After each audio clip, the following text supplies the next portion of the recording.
Satu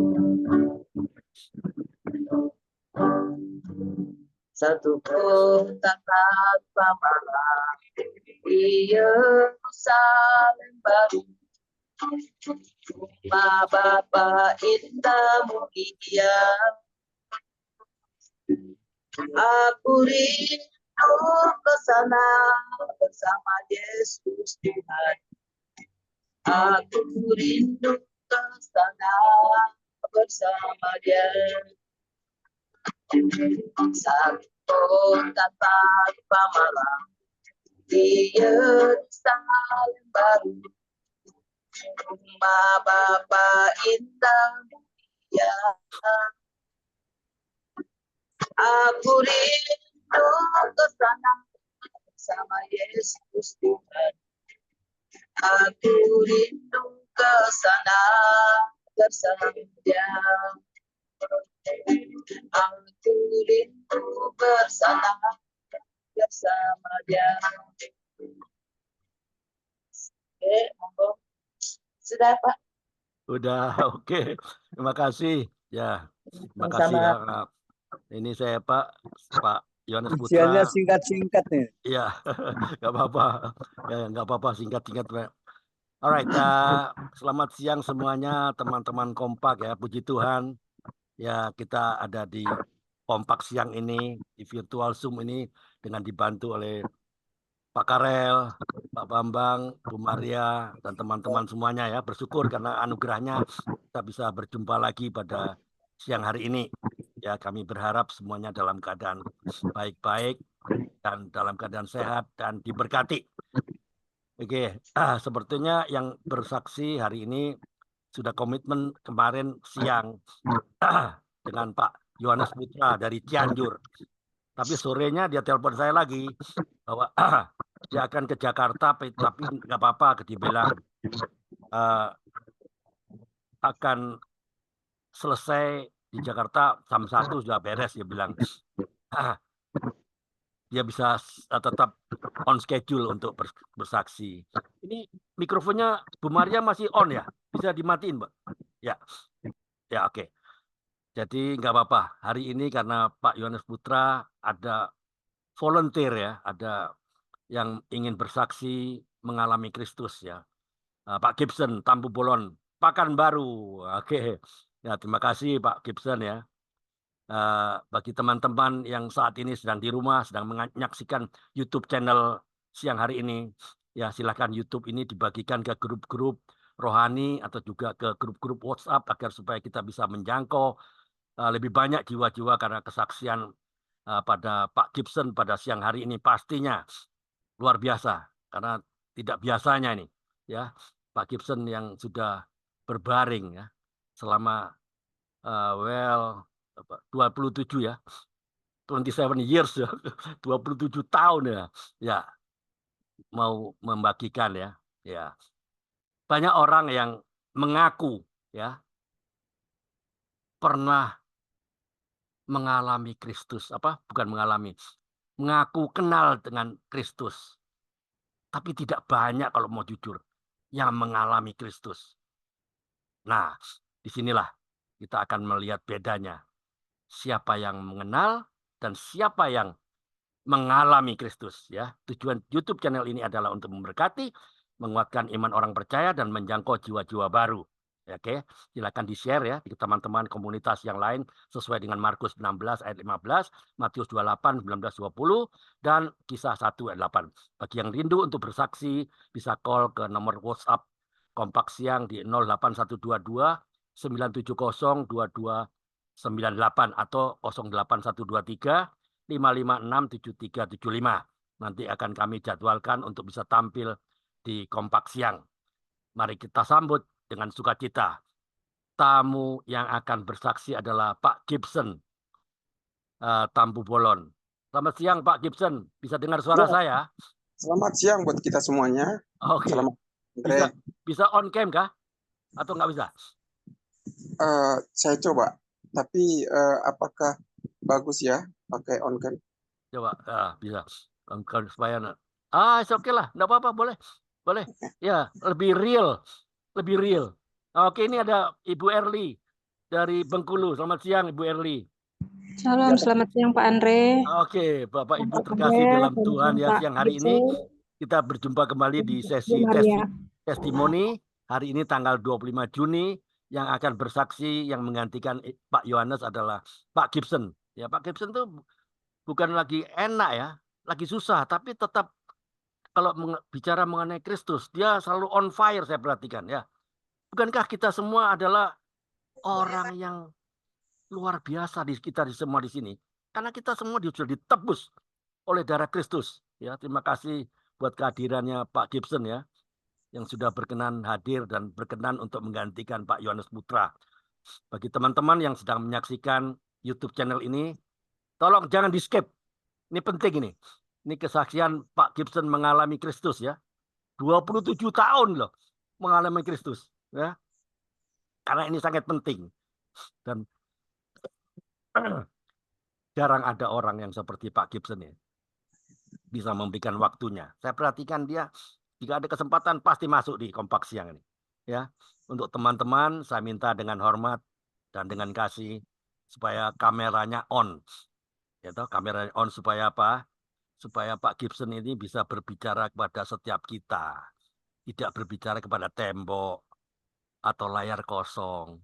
Ya, kita minta dengan kasih. Kalau boleh on cam semua ya. Jadi jangan biarkan Pak Gibson berbicara dengan tembok, dengan layar kosong. Ya, sebelum Pak Gibson memulai kesaksiannya, saya ajak Pak Gibson untuk berdoa ya. Mari kita satu dalam doa. Terima kasih Tuhan, terima kasih Allah Roh Kudus. Luar biasa Engkau menjamah setiap kami dan kami percaya siang hari ini kami adalah orang-orang yang Engkau pilih untuk bisa mendengar suaramu lewat kesaksian Pak Gibson. Kesaksian yang mengajar kami, kesaksian yang mengajar setiap kami, bagaimana kami semua bisa Engkau pakai dengan dahsyat dan ajaib. Ini doa kami, mari Roh Kudus pimpin kami dari awal, pertengahan sampai pada akhirnya. Urapi setiap kami, sehingga kami fokus hanya kepada Engkau. Di dalam nama Tuhan Yesus Kristus, Allah kami yang hidup, hamba berdoa, haleluya. Sama-sama katakan, amin. Amin. Oke, Pak Gibson sudah siap untuk bersaksi. Wah, semangat. Puji Tuhan Siap. ya. Luar biasa. Saya mau share dulu ya. Satu kebenaran firman Tuhan. Teman-teman kompak dalam kasih dan di dalam Tuhan. Satu firman Tuhan sebelum kita mulai. Kita yang hadir di virtual Zoom ini maupun yang sedang mengikuti YouTube channel ini adalah orang-orang yang berkualitas. Saya ulang lagi, kita adalah orang-orang yang berkualitas. Ciri-ciri orang yang berkualitas apa? Punya spirit of excellence. Apa itu spirit of excellence? Adalah orang yang melakukan segala sesuatu dengan semangat yang luar biasa untuk mendapatkan hasil yang terbaik. Nah, Alkitab sudah mencatat bahwa Daniel, ya kisah Daniel adalah orang yang tepat di mana di dalam dirinya. Kalau Anda baca ya, di Daniel 6 ayat 4. Ya, Daniel pasal 6 ayat 4 dikatakan bahwa Daniel melebihi para pejabat tinggi dan para wakil raja itu karena ia mempunyai roh yang luar biasa dan raja bermaksud untuk menempatkannya atas seluruh kerajaannya karena Allah yang Daniel sembah adalah Allah yang benar. Saudara terkasih dalam Tuhan Yesus ya. Karena itu tetaplah semangat mengikuti Tuhan Yesus. Puji Tuhan. Kita mau tahu kan siapa Pak Gibson Tampu Bolon secara utuh ya. Asal usulnya mengapa Pak Gibson selalu on fire walaupun banyak kelemahan tubuh, tapi dia semangatnya nggak pernah pudar ya. Ya, saya akan berikan waktu dan layar buat Pak Gibson ya untuk mulai menceritakan dari awal, barangkali dimulai dengan perkenalan. Ada teman-teman yang belum kenal ya. Ini ada Pak Frans Bonarde dari Manado. Ya, ya silakan Pak. Pak Andre, kalau Pak gitu Gibson. sebelumnya atas kesempatan yang sudah diberikan buat saya, Ya. salam kenal buat semuanya yang bagi yang belum mengenal, mungkin sebagian sudah mengenalnya, tapi mungkin kesaksian saya sudah pernah di waktu yang lalu, mungkin untuk tambahan atau mengulangi kesaksian yang berikutnya saya lakukan hari ini. Oke. Oke, begitu. Semoga Tuhan memberkati kita semuanya di dalam kesaksian saya, dan kiranya kesaksian ini menjadi berkat bagi orang lain dan bagi semua kita yang hadir maupun Ya. keluarga kita. Belum, Pak. Belum semua, Pak Gibson. Jadi Oke. ceritakan dulu Pak Gibson asalnya dari mana, lahir di mana, itu singkat Iya, aja. Lahir di mana, Oke. besar di mana, bekerja di mana tadinya. Oke, itu singkat aja. Gibson Tempu Bolon sekarang berdomisili di Pekanbaru bersama seorang istri dan seorang anak. Dan anak saya seorang perempuan. Beliau seusia dengan penyakit saya. Kenapa bisa seperti itu? Karena 27 tahun yang lalu istri saya sedang hamil 7 bulan. Ya. Saya mengalami kecelakaan di sebuah perusahaan dengan ditimpa sebuah besi yang sebesar tiang listrik yang mengakibatkan tulang ekor berpindah ke depan. Saat itu. Iya, jadi rumah sakit memikirkan bagaimana mengembalikan tulang ekor supaya kepada posisi semula tanpa memikirkan risiko dari karena kan di gift itu bagian tulang pinggul itu di gift. Jadi bahasa rumah sakitnya itu gift, tapi kita disebutnya di semen. Jadi pada saat di semen itu sebulan kemudian itu semen dibuka, dagingnya semuanya keluar yang di belakang. Akibat benturan dari besi. Rumah sakit nggak memikirkan benturan itu tadi. Dia mengembalikan ke posisi semula. Rumah sakit tidak saya salahkan. Sebentar Pak Gibson. Iya. Saya kurang mengerti. Ini kecelakaan model bagaimana? Seperti apa kecelakaannya? Pengeboran. Waktu itu saya mengebor. Jadi mengebor di mana? Di laut kah? Lepas pantai kah? Di darat. Itu di onshore, oke. Iya, pada saat itu mengebor untuk air minum untuk semua perumahan. Jadi satu sumber untuk semua rumah. Jadi rig besar. Jadi harus lubang besar.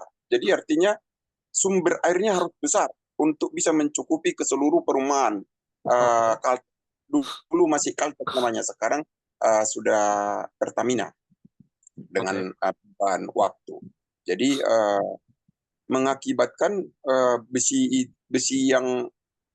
steleng namanya itu menimpa punggung saya.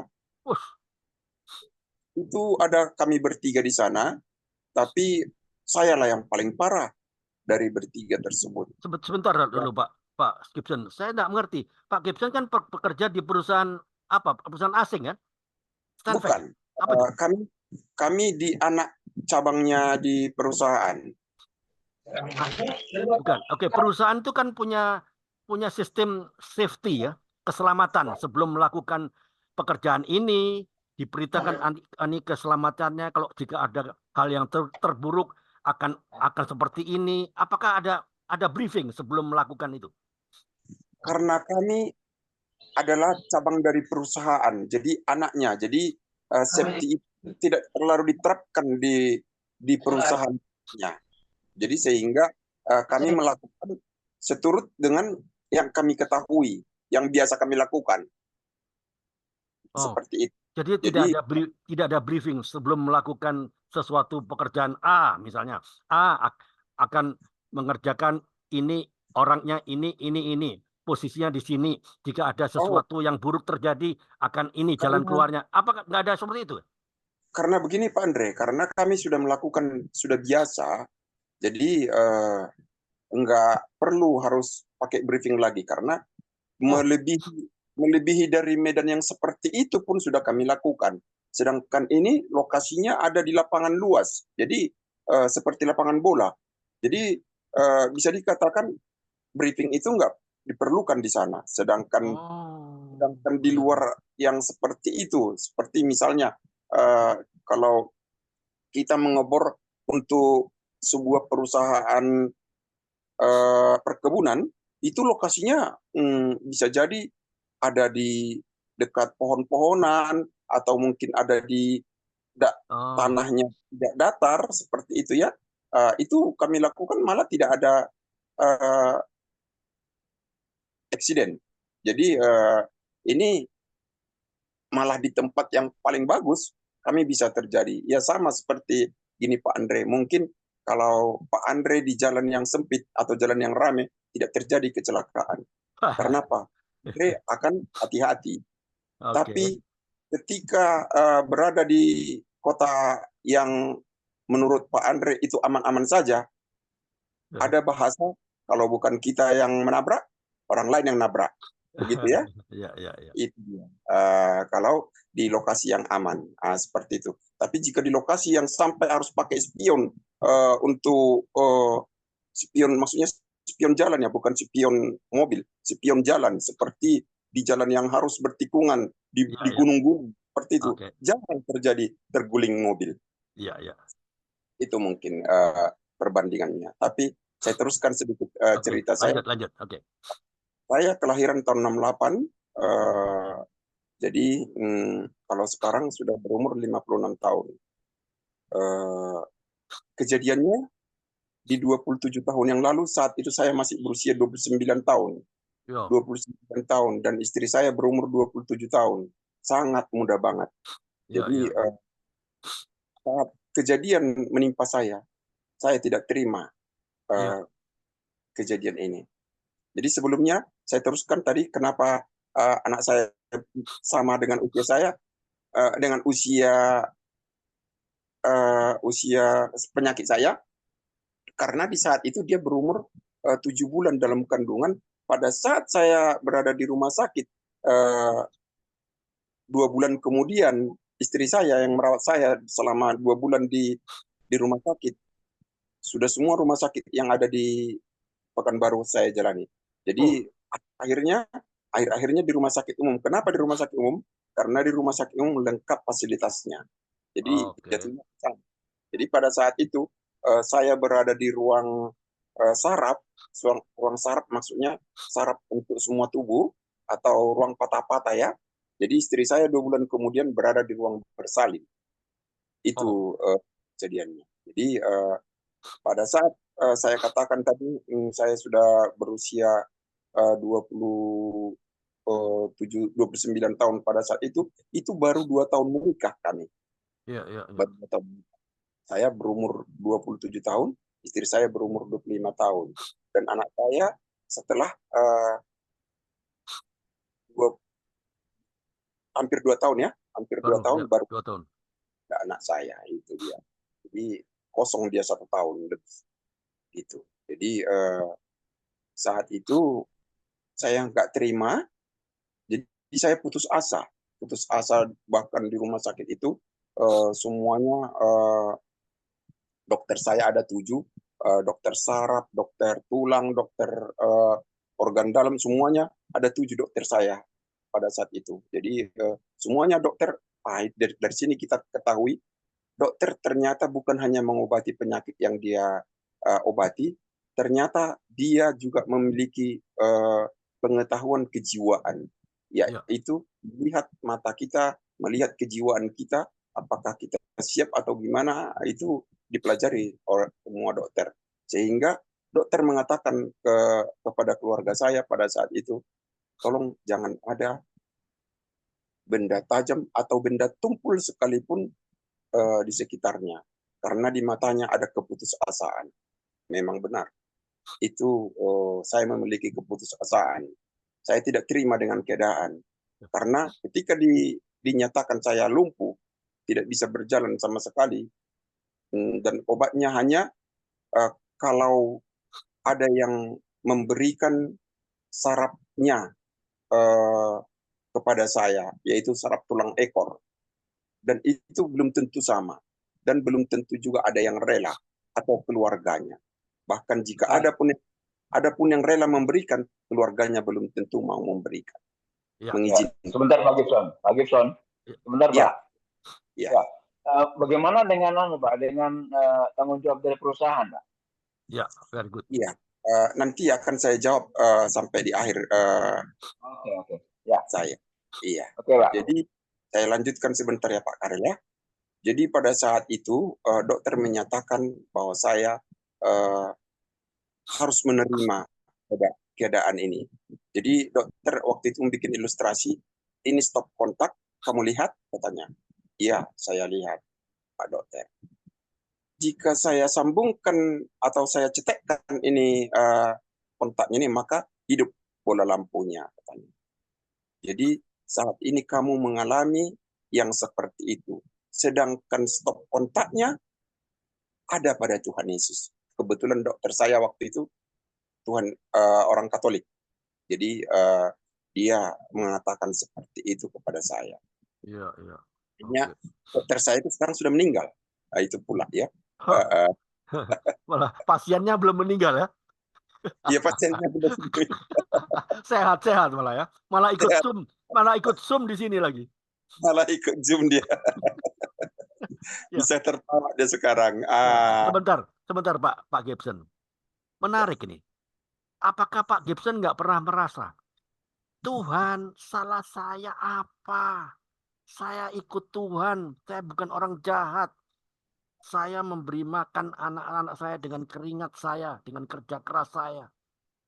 Kenapa hal buruk terjadi pada saya? Harusnya jangan pada saya dong. Tuhan lindungi dengan malaikat-malaikat yang berpasukan di sekitar saya dong. Harusnya yang kena musibah itu orang yang sana itu loh, yang di Ethiopia sana yang jahat-jahat misalnya ini. Apakah Anda pernah berpikir seperti itu, Pak begitu tadinya? Itu Pak Andre yang membuat saya putus asa. Pertanyaan itu semuanya ada di kepala saya. Bahkan ada orang yang saya kenal, dia berpakaian necis, tapi perilakunya mencuri. Tapi dia tidak apa-apa. Ya, itu maksud saya. Iya, Nah, jadi dia sehat-sehat saja ya. Ya, Sehat malah ya. Pertanyaan itu membuat saya putus asa berat, Pak Andre. Dan seperti Pak Andre katakan, saya bekerja untuk keluarga, bukan untuk main-main loh, kan? Ya, justru itu yang membuat saya down sedaun-daunnya. Kalau Pak Andre melihat keadaan saya mungkin seperti tidak terluka, seperti tidak ada sakit penyakit.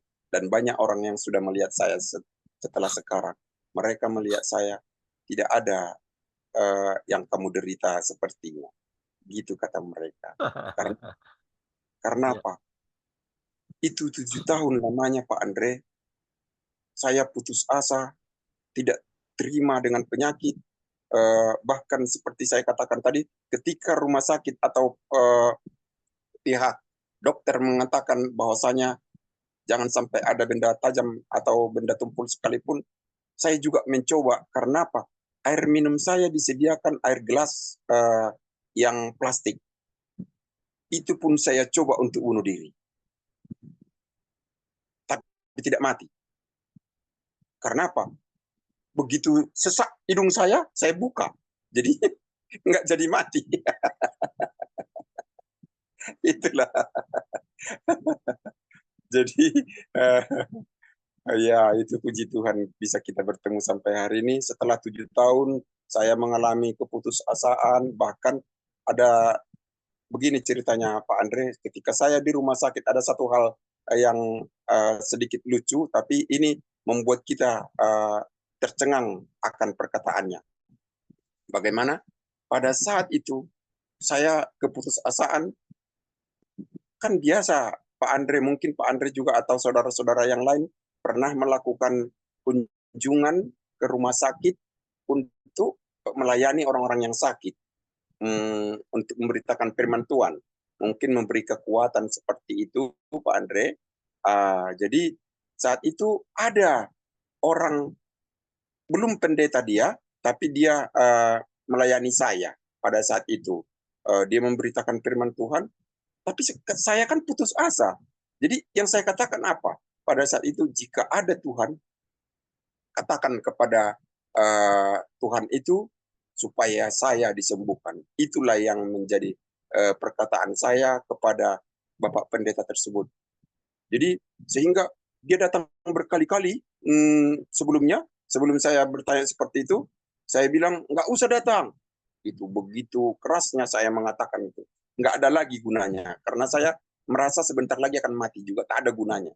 Itulah yang saya pikir pada waktu itu. Dan akhirnya dia datang terus, Saya katakan seperti itu sama dia. Jika ada Tuhan, katakanlah kepada Tuhan itu, sembuhkan saya. Oh, begitu ya, katanya. Oke, saya akan jawab dalam tempo seminggu ini, saya akan datang lagi, dan mudah-mudahan Pak Gibson bisa menerima apa jawabannya. Kami akan bergumul dan berdoa, itu kata dia. Dan ternyata belum seminggu Pak Andre, 3 hari dia datang. Nggak ada lagi gunanya kamu datang, saya bilang. Oh, menjawab pertanyaan Pak Gibson, katanya. Loh, saya teringat dengan pertanyaan saya. Oh, apa jawabannya? Saya tanya juga. Saya pikir begini, jika memang ada jawabannya untuk kesembuhan, kenapa tidak? Saya mau mencoba mengambil keuntungan dari pertanyaan saya. Tapi ternyata dia nggak saya kasih masuk loh. Dia saya suruh tutup pintu. Saya bilang sama perawat. Pendetanya kah? Ya? Pendetanya itu iya. Yang itu dia berada di luar pintu untuk itu puji Tuhan luar biasa. Orang Batak juga, orang Batak juga. Orang Batak, dia jugul, bahasa Bataknya jugul. Iya. Oke. Dia bilang gini, jawabannya dari luar pintu saya. Dia bilangnya gini, jawabannya gini Pak Gibson, katanya. Apa itu, saya bilang? Kamulah yang jadi Tuhan, karena kamu beraninya menyuruh-nyuruh. Oke. Itu terpukul saya dengan kata-kata itu. Saya pikir, wow, begitu hebatnya saya. Saya coba untuk bertanya kepada hati saya. Begitu hebatnya saya untuk bertanya seperti itu rupanya. Senjata makan Tuhan, Pak Andre. Pertanyaan saya itu. Iya, waktu itu saya terdiam dan ternyata itu menguatkan saya, Pak Andre. Kata-kata itu. Iya. Kenapa menguatkan? Karena dia bilang seperti itu. Kamulah yang jadi Tuhan. Memang rada-rada nggak terima kan.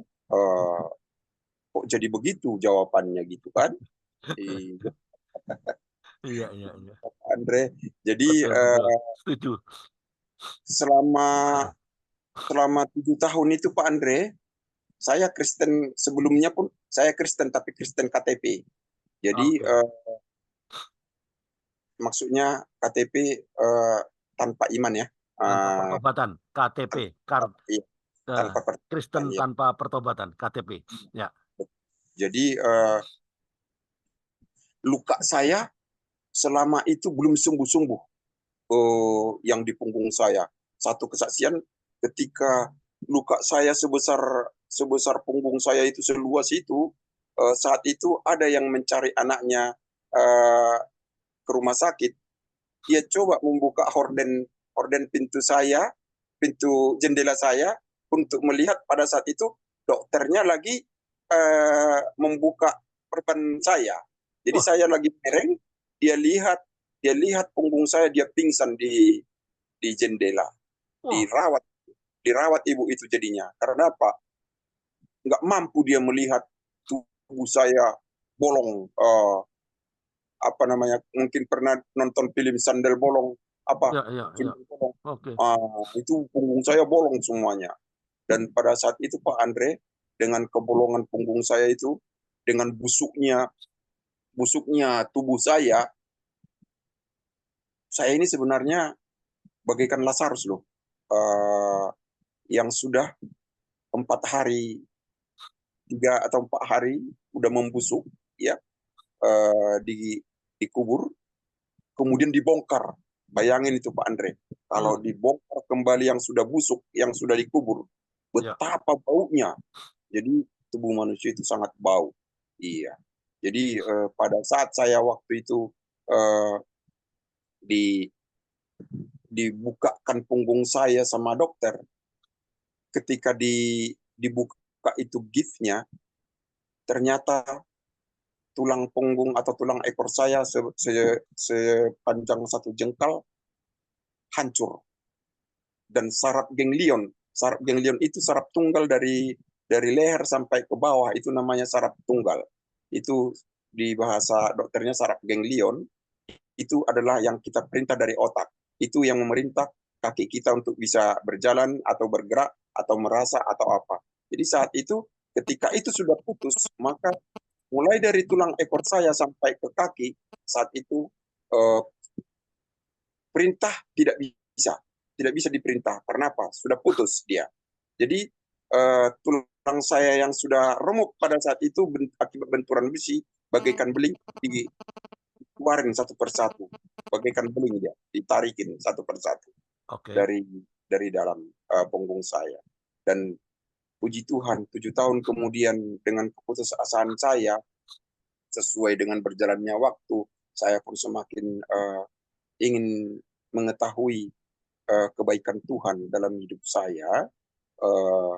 Akhirnya luka saya semakin mengecil,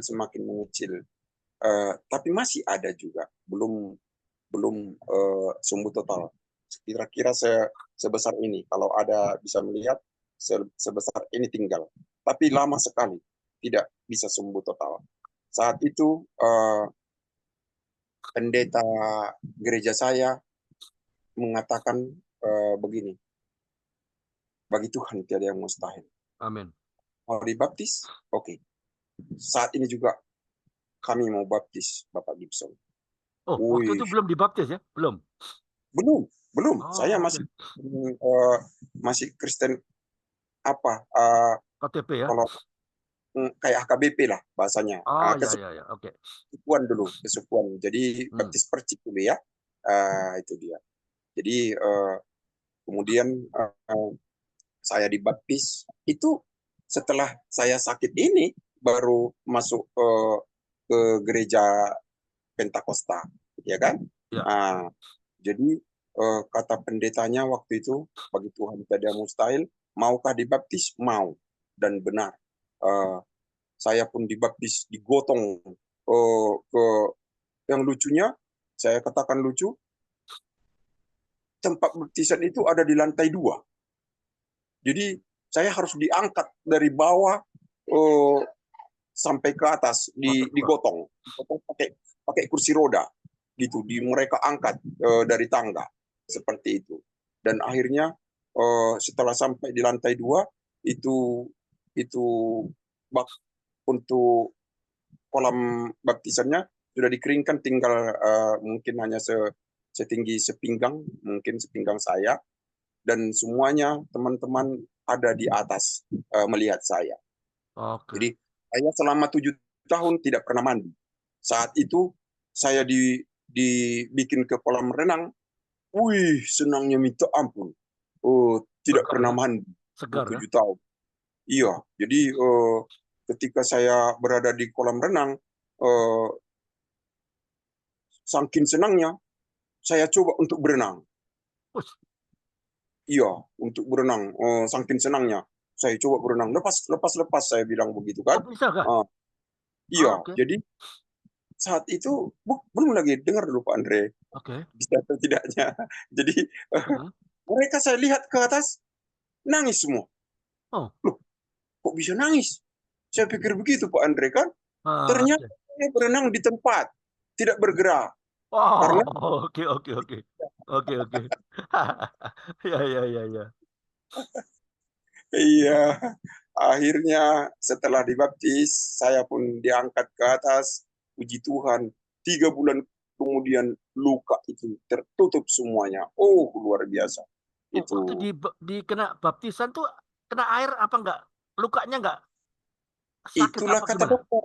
Hah? Itulah kata Pak Andre, nggak Ah. boleh kena air. Itu Lalu? katanya. So? Kata pendeta enggak. Kata pendeta tidak ada yang mustahil bagi Tuhan. Ayo kita dibaptis. Oke. Itu dia. Mukjizat terjadi. Pada saat Oke. baptis 3 bulan kemudian sembuh, tutup semua itu luka. Puji Tuhan. Iya, itulah Iya.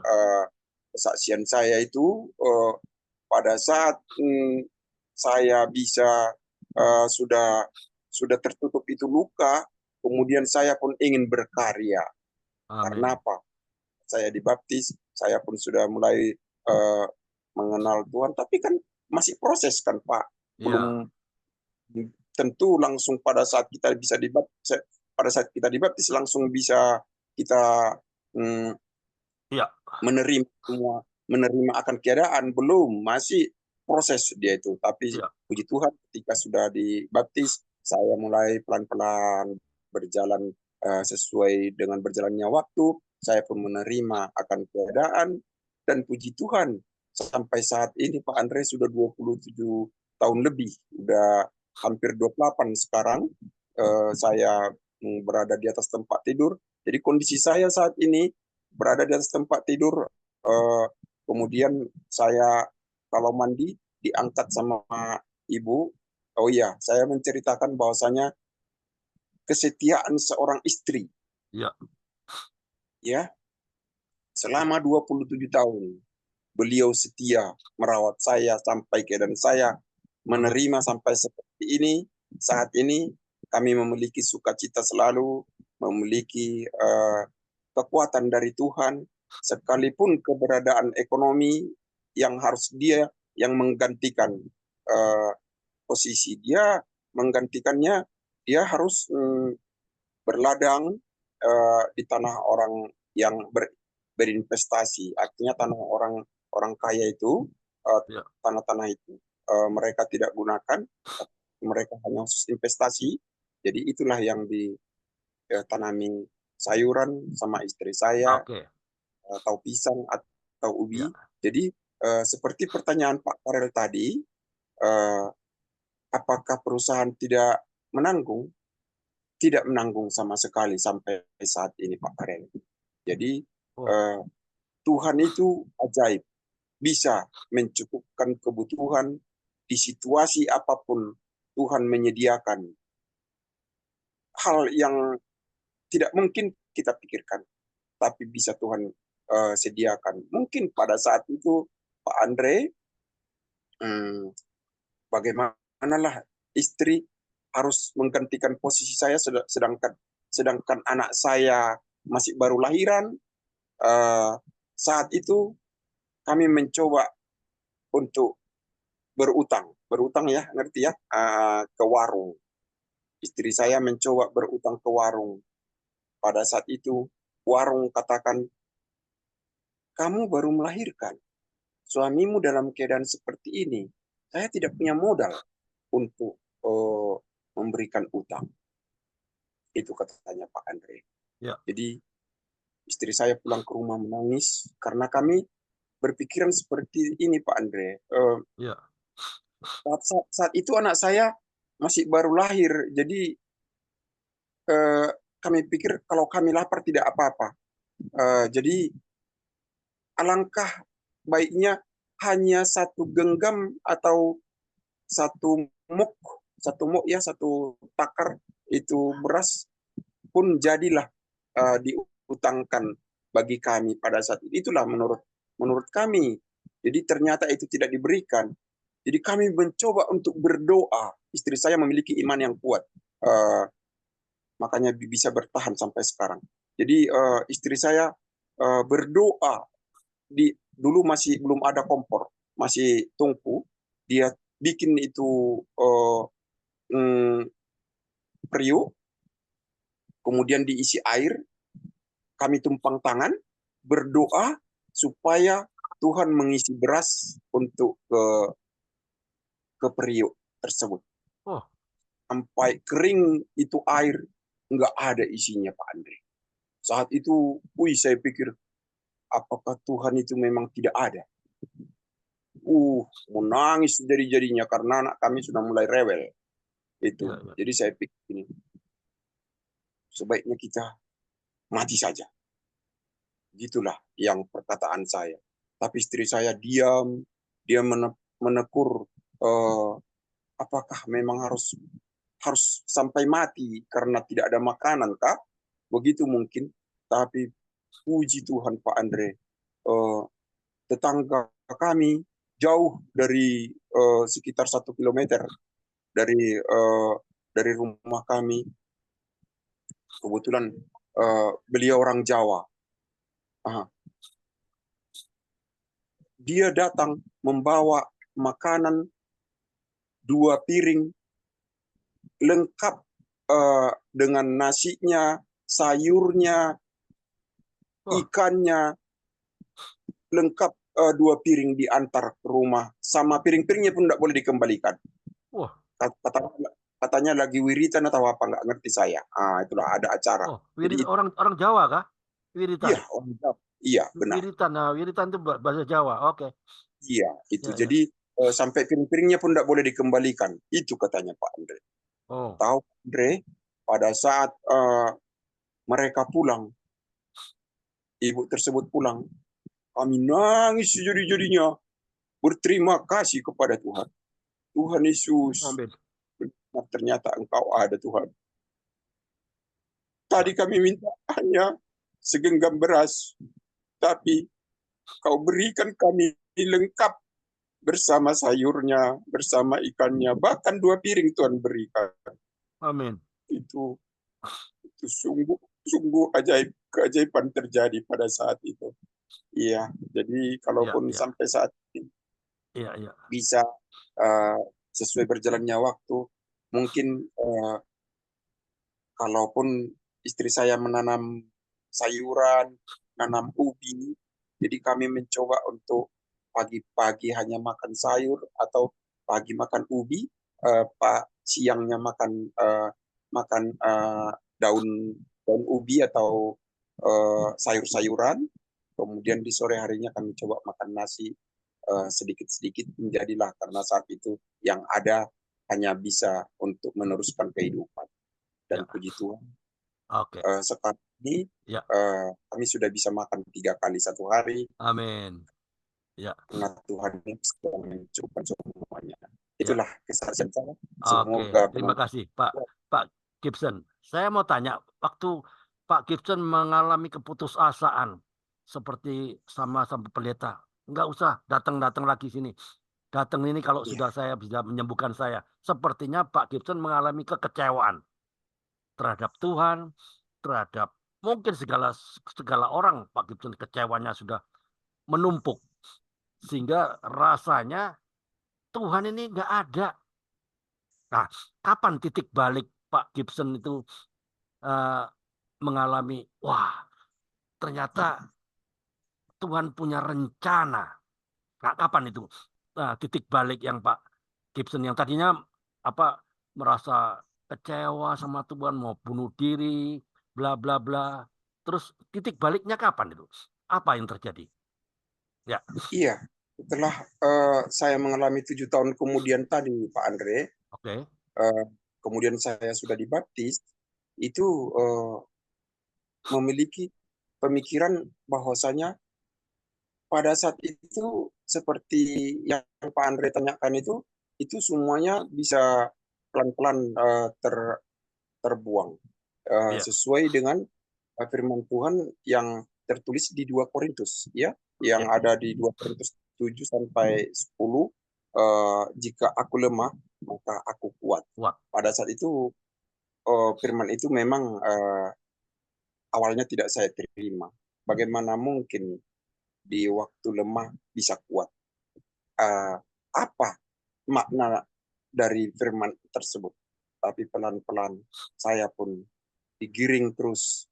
Bahkan saya belajar ketika istri saya terus melayani saya dengan baik, tidak pernah ada hal yang membuat saya kecewa atau dia terus mengobati luka hati saya.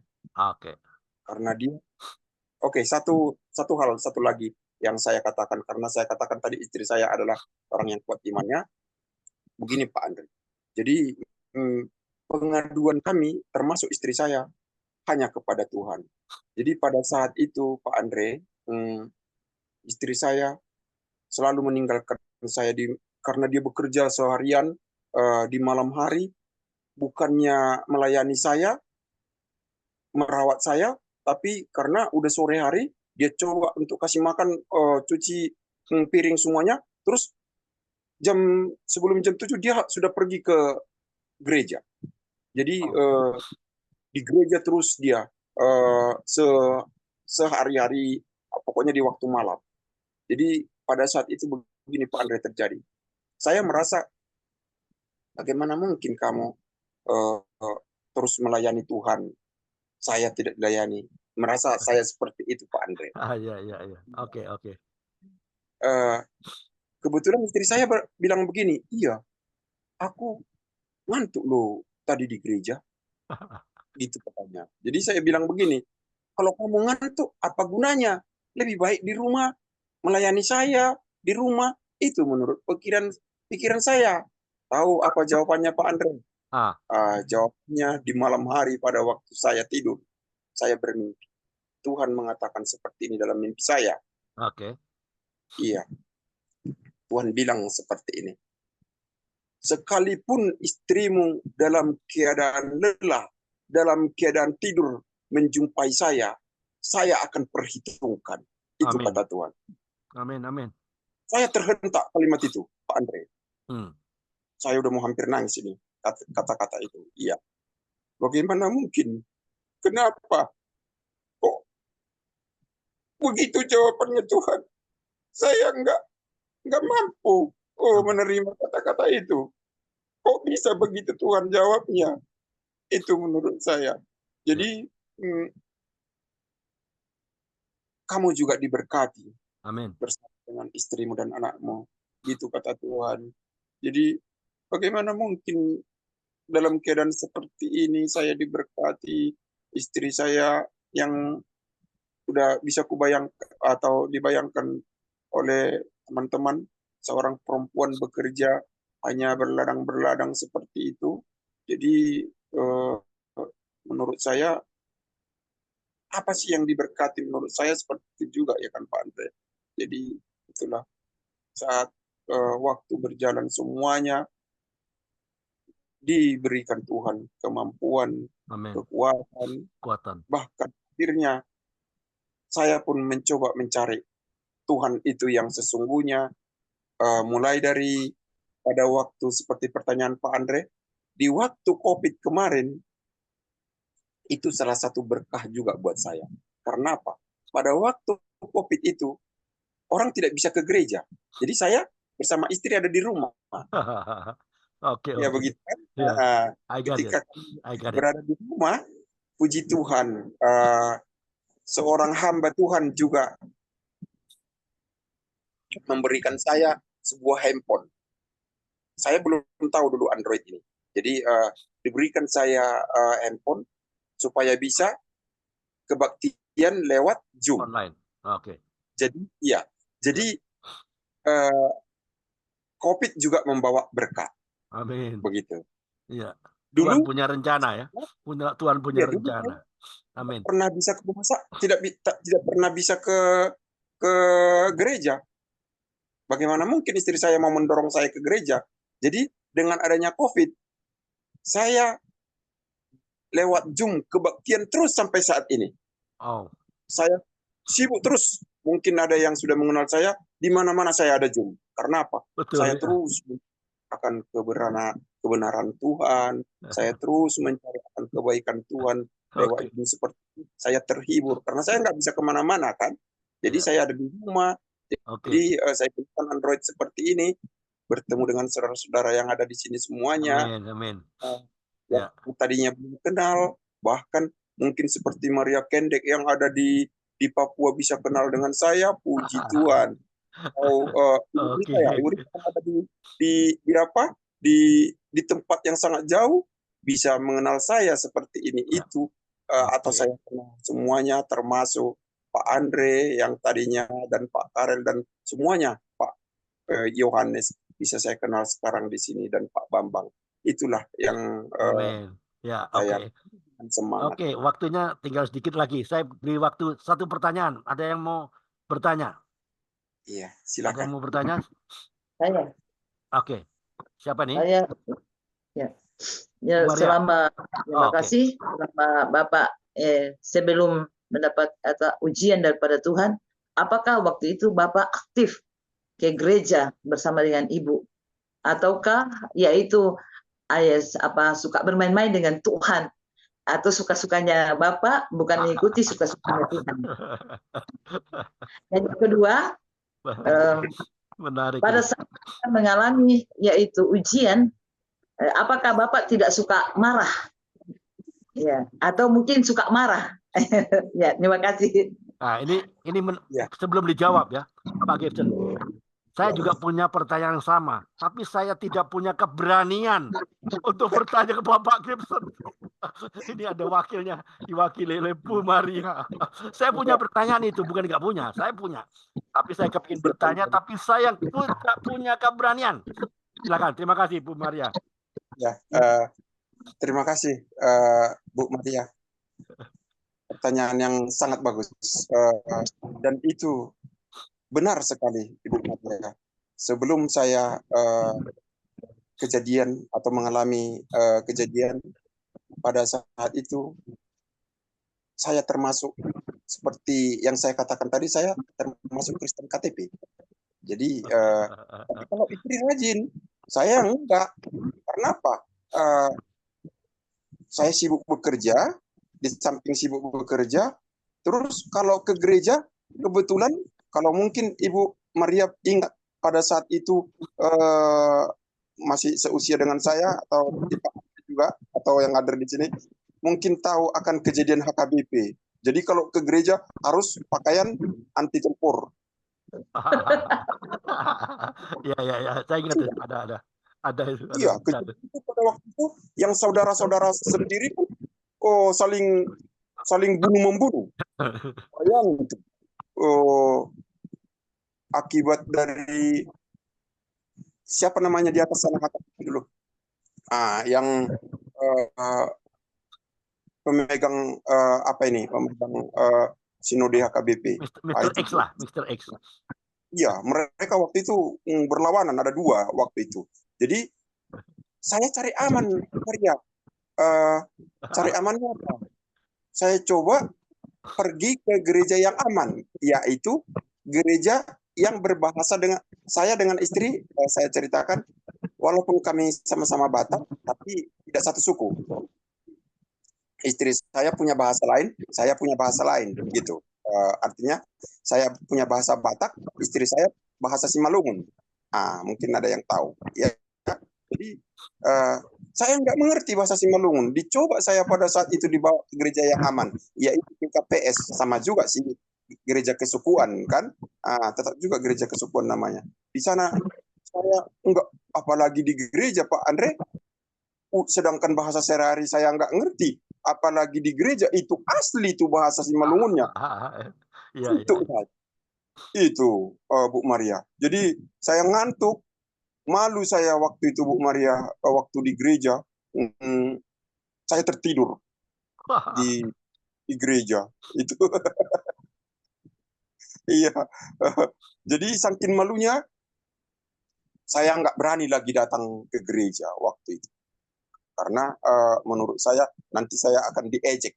Itulah menurut saya, Bu Maria. Jadi kalau ada pertanyaan Bu Maria tadi, benar itu. Yang kedua pertanyaannya, saya diakibat ketidakterimaan saya suka marah, Bu Maria. Jadi istri saya yang setia, beliau terus menguatkan saya. Dia selalu memberikan penghiburan. Dia selalu memberikan kekuatan kepada saya. Amin. Hingga saya mampu menjalaninya sampai sekarang. Iya, bersama dengan anak saya yang sekarang sudah berumur 27 tahun. Mereka memberikan penuh dengan sukacita itu kepada saya selalu. Itulah yang membuat saya kuat bersama dengan Tuhan, Bu Maria. Itu pertanyaannya. Terima kasih Bu Maria pertanyaannya ya. Ya. Oke. Terima kasih. Mudah-mudahan Bu Maria terjawab ya, Bu Maria. Ya. Oke. Karena waktu sudah habis ya. Saya ambil poin-poin penting. Bu Maria boleh dimatikan dulu mikrofonnya, oke. Ada yang poin-poin penting yang saya dapatkan dari kesaksian Pak Gibson. Ini Pak Yohanes Putra baru muncul ya. Wah. Selamat siang Pak Yohanes. Ya. Baru muncul Pak Yohanes. Iya. Andre, shalom semua. Iya. Aduh, ampun banget. HP Iya. saya mati, baterainya habis. Oh, oke. Aduh, Nggak apa-apa. sementara perjalanan sudah dekat sebenarnya. Ah, ya, Jadi ya, nggak apa-apa. ini pun masih 3%. Jadi saya minta ampun banget. Nggak Tapi apa-apa. tapi Minggu depan aja Pak Yohanes. ya, Minggu ya. depan. Kita hari ini sudah diisi oleh Pak Gibson. Puji Tuhan ya. Pak Gibson ya. sudah bisa menggantikan ya. Ada maksud Tuhan. Ternyata Ya. dari kejadian Pak Gibson ini saya belajar tentang kegagalan. Ya. Saya belajar Tuhan. tentang kegagalan. Ada 4 hal penting tentang kegagalan. 1, kegagalan itu soal biasa. Karena setiap orang bisa saja menghadapi kegagalan. Kalau kebetulan sedang menimpa kau ya. Kau harus bangkit. Miliki mental seorang pahlawan. Itu 1. 2, kegagalan bisa terjadi karena dosa. Tapi bisa juga terjadi bukan karena dosa. Jadi ingat, nggak selamanya gagal karena dosa. 3, kegagalan bukan kehendak Tuhan. Namun, perhatikan baik-baik. Perhatikan saya ke depan ya. Perhatikan. Kegagalan itu diizinkan Tuhan untuk kebaikan kita. Amin. Amin. Untuk apa? Kok kebaikan? Gagal kok kebaikan? Nah, dengar baik-baik. Perhatikan saya. Untuk proses kedewasaan iman kita. Seperti yang dialami oleh Pak Gibson. Imannya bertumbuh. Dewasa. Tadinya dia mau mati. Bunuh diri lah apa semua. Pendeta diusir. Bit by bit. Step by step. Itulah proses kedewasaan. Tuhan mau proses. Tuhan rindu proses. 4, ini adalah kegagalan supaya ada saat untuk introspeksi diri. Dan betul. ngapain? Introspeksi diri ngapain? Untuk belajar kehidupan. Yes. Jadi bukan saatnya untuk melarikan diri. Lari dari kenyataan. Bukan saatnya untuk stres. Bukan saatnya untuk menyalahkan keadaan. Tapi justru kita harus belajar dari kehidupan di dunia nyata. Welcome to the real world. Selamat datang di dunia nyata. 27 tahun loh Pak Gibson berbaring. Mudah nggak? Nggak mudah. Tapi ada maksud Tuhan. Yang tahunya siapa yang tahu? Pak Gibson. Ya, itu berarti saya harus belajar mengerti tentang proses Tuhan. Mengerti tentang Tuhan. Amin. Banyak orang mengaku mengerti, mengaku mengenal Tuhan. Tapi mungkin sebetulnya tidak mengerti tentang Tuhan. Maunya self-oriented. Apa-apa untuk saya, untuk keluarga saya, untuk kelompok saya. Tuhan mau apa? Christ-oriented. Kristus adalah sumber, adalah pusat. Yes, amin. Inilah. Sehingga orang yang keluar dari kegagalan justru akan menjadi pribadi-pribadi yang makin tangguh dan dipakai Tuhan loh. Seperti Pak Gibson. Untuk apa? Menjangkau jiwa-jiwa. Bagi apa? Kerajaan Allah. Haleluya. Yang mengerti katakan amin. Amin, amin. Tuhan Yesus memberkati. Silakan Pak Karel. Amin, amin. Ya. Bersyukur ya Pak Gibson. Kita jadi banyak belajar Pak Karel. Ya. Tidak pernah meninggalkan kita Pak Andre. Amin, amin. Amin. Ya. Terima kasih Pak Andre, terima kasih Pak Karel, Pak Gibson, terima kasih. Malah luar biasa kesaksiannya. Iya, terima kasih. Hebat. Saya banyak belajar dari Pak Gibson ini. Wah. Betul. Gile bener ya. Ya, cepat sembuh hambanya Pak Gibson. Sabar, penuh sukacita. Semangat. Terima kasih semuanya. Iya. Oke. Iya. Kita kembali pada sesi kita berikut ini.